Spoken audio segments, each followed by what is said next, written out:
before I get all the way over there so you can, you ever seen one of these? Some of you know what it is. What about you? What about you guys? Do you know what this is? Go ahead. I have two of them. What do you think that is?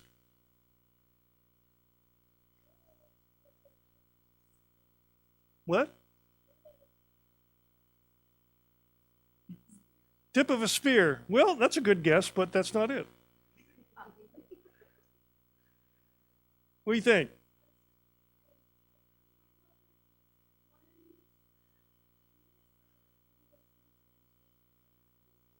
You think it's to break a car window? Well, that's a good guess too. They do look kind of like that, but that's not it either.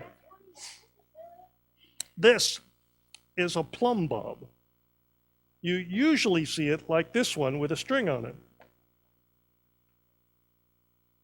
And you know what it does? It does that. That's it. That's the whole thing it does. You know why that's important? Because you know what that string is? Despite the fact that it's old and frayed and there's pieces coming off of it, it's straight.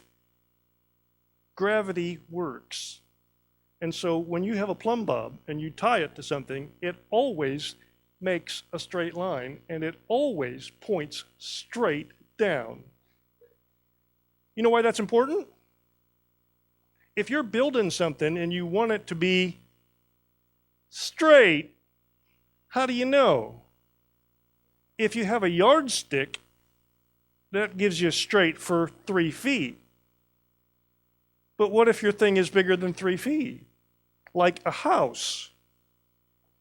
If you're building a wall, every now and then you tie a string with a plumb bob on it to the corner. Now, if you do it right against the wall, that's kind of hard. But what you do is you take like a yardstick and you put a yardstick at the top and you put it 6 inches, 10 inches from the wall and you let it all the way down to the bottom and you take a tape measure and measure it and it should be the same distance from the wall as it was at the top, right? If it is, then your wall is straight. We used to build things at the factory where I worked that were big, giant coils of copper. And when they took them out in the shop and they wanted to make sure that they were straight, that's exactly the tool that they used.